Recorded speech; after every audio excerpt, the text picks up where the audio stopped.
Oh, pag ginanon, pa-flood, pwedeng ulitin. Oh, nakaset na ito. Okay. Inulit. Another side.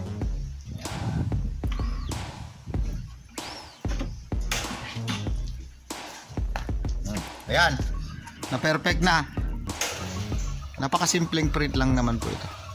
Ito, pag makita nyo dyan, may tones. Ito. Kumbaga parang grayscale nya yan. Makikita nyo sa gitna, parang may black hole. Oh, yan. Matalas na yung ano. Nice ko rin lang talaga ito.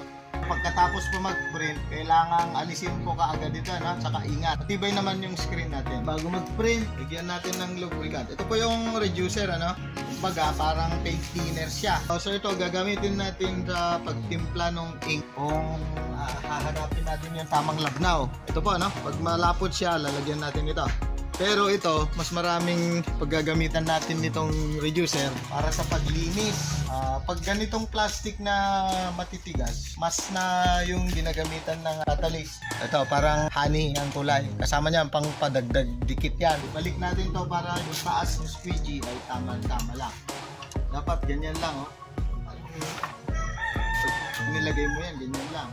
So, pinagpitan natin dito para hindi siya umangat. First time na gawin namin, kung hindi tayo sasablay sa pag-calibrate, very good. Pero may time na sumasablay po yan. For flood, lalagyan niya yung ibabaw niyan.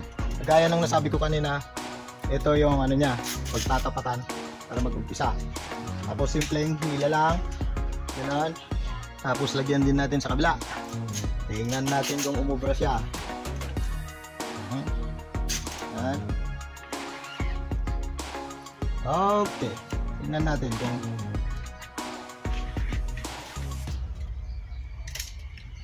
sablay.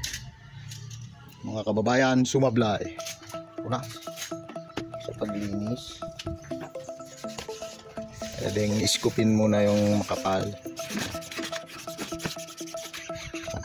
Nakuha yung makakapal na yan, balik dito, lalagyan. Tapos ganun, punas-punasin yung babaw at ilalim hanggang pumuti yan. Tapos lalabas yung ano, yung butas talaga. Yan. Tiyaga lang. Yan, ink yan. Lagyan natin ito, catalyst, para siyang honey. Pampalagkit, pampadikit. Lagyan nito para hindi masyadong malagkit. Siya nga pala, ingat pag ano, nagpiprint, huwag kayo sa labas. Pero kami ngayon nasa labas. Huwag kayo pag after lunch. After lunch din ngayon, mas maano lang, mas mainit. Depende siguro sa lugar. Kung nasa Baguio siguro hindi mapektado. Madaling magtuyo eh. Every time na nagpiprint, halimbawa marami na tuloy-tuloy, maya't maya dadagdagan nung reducer para mahabol natin yung labnaw niya. Kasi pag masyadong malapot, hindi magandang tumagos dun sa screen natin.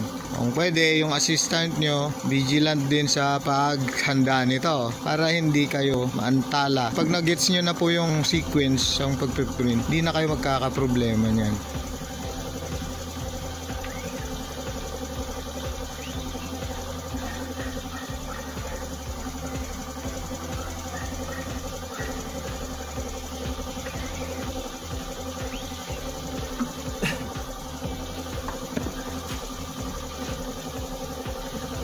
Yung pag-roll medyo may sablay, ano? Ayan. Check lang natin. At saka yung sa pag-set, hindi pa rin nakakuha yung sentrong-sentro, no? Pero madali na lang yan pag naulit natin. Trial pa lang naman ito. Okay, so ayan, kita natin. Lilinisin ulit.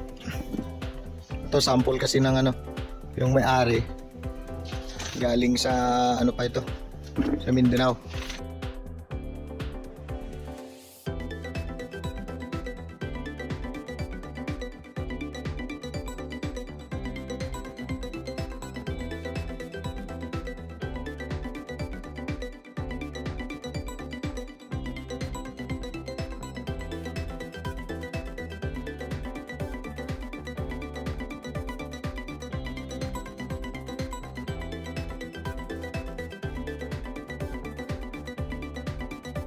Oh. Ano yun? Gusto mong ulitin. Ulitin gano'n. Ulit.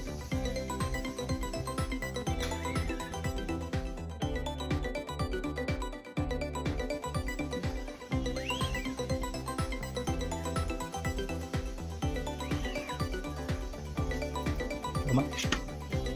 Ilagi. Yan, tama ko. Naman. Nagtitwist pag nandun na sa dulo. Eka lang ha. Simple lang ito eh. Hindi naman ano, sa dami na nga. Kasi yung irregular na plaster po nitong ano, itong container. Malinis naman oh. Ayan oh. Matalas yung mga print niya. Ayan.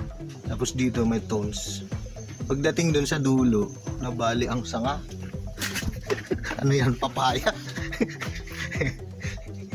Dito. Dun sa pag-roll niya. May konting problema. Eh, pwede na rin yan. Isa mga pwede eh. Pero paperfectin natin.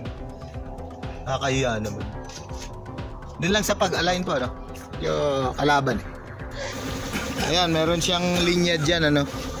Pag binaba natin to, kailangan halos tapat niya yan. Hihila lang ng konti rito. Mula dito dito yung clamp.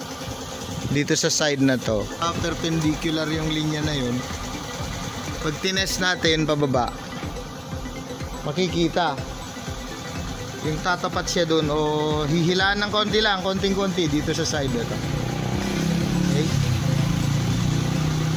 Para pag mailagay na natin po yung ano, yan. Pag binaba natin, tamang-tama yung hila. Magigets nyo rin yung level pag binaba nyo ganyan. Kasi pag naibaba nyo tama yung ano niya, yung lapat niya, saka nyo hihigpitan dito. Yung tamang higpit lang. Hihigpitan ito. Ganyan. Para ano lang, hindi masyadong mataas yung layo ng squeegee. Ayun oh, maliit lang siya. Pag sinyot natin to, pasok siya oh. Ayan, sakto lang. Oh, pag nag-print na po tayo, simpleng ganun lang, hila, flat. Yeah, pag hinilang ganyan, yung pin top hanggang dito. Tapos i-release mo ganyan, hila, tapos itataas, push mo gano'n, babalik yung ano, yung ink dito. Tapos ganun ulit. Maya-maya, mape-perfect na ng operator yung ano, yung sequence. Parang hand-eye coordination lang. Ang isang pinakamahirap na gawin po kasi, yung ito, kasi irregular yung shape po nitong ano, ilang beses na natin hinahanap ano. Kasi may error pa tayo diyan, no. Ayan, hanggang dito, pagdating doon, medyo dito yung sa pag-roll niya diyan. Medyo nakakaloko eh. Pero magigets natin 'yan. Okay, hahanapin lang namin. Regular naman yung ano yun. Bakit siya nagwawabol? Ay, sa plastic. Hindi siya perfect circle. May konting wobble siya. Pero napakasimple ng tatak eh. Dapat wala tayong problema dyan.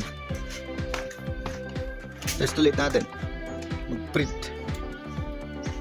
Linisin lang muna natin ito. Linisin muna ito. Test ulit.